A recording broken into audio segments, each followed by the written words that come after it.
So, ayun na nga. So, finally, nagkaroon din ng time para makapag-unbox na itong ating bagong toy. Itong DJI Mini 5 Pro. So, by the way, for those who want to acquire this, meron kayong option. I think 4 option to choose from. 1 is the standard kit.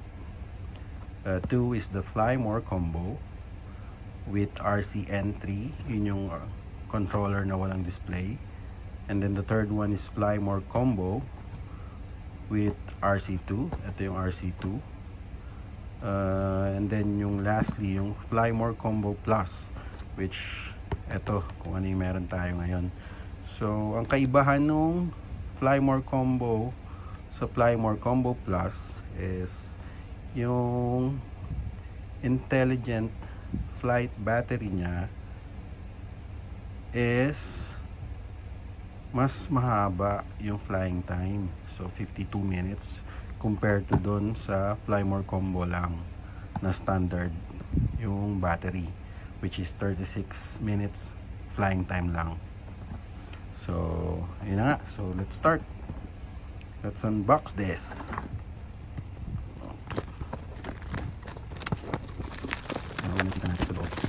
So, by the way, guys, pangatlong DJI drone ko na to. So first I have the Neo, I have the Mini 2 SE, and this one now. So what's in the box? So pagbukas nyo, bubungad na sa inyo yung shoulder or carry bag.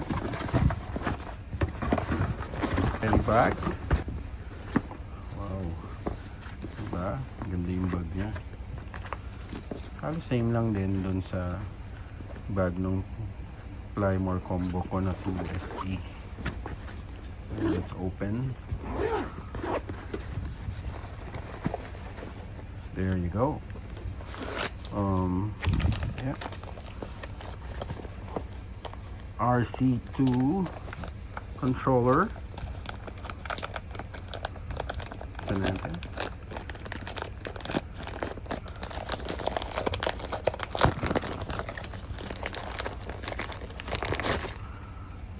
Very nice with display. So yun, tabi muna natin. And then the drone itself.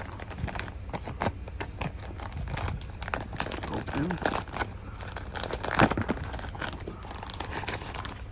Ooh, nice.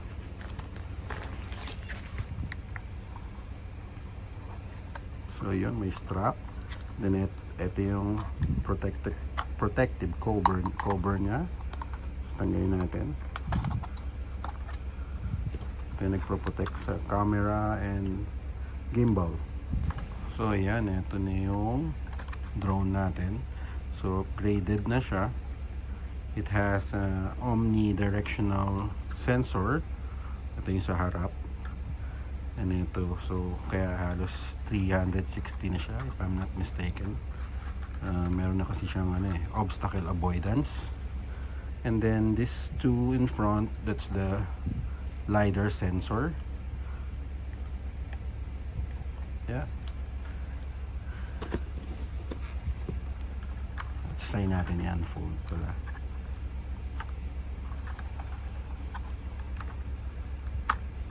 So yun, no? Automatic siya. Once you unfold the drone, automatic siya magta-turn on. And on na siya. Next, ano pa? So, ito yung charging hub. So, charging hub, yan, nakalagay na yung dalawang intelligent flight battery. So, you can charge multiple batteries here. Tatlong battery at the same time. So, ito nga yung plus. It has 52 minutes flying time each battery. Nice. then you have the box where you have the spare propellers, USB cable type C. Oh, dami niyang ano, spare propeller. Okay, so this is the ND filters. Paano in-open to? There. So ito yung ND filters.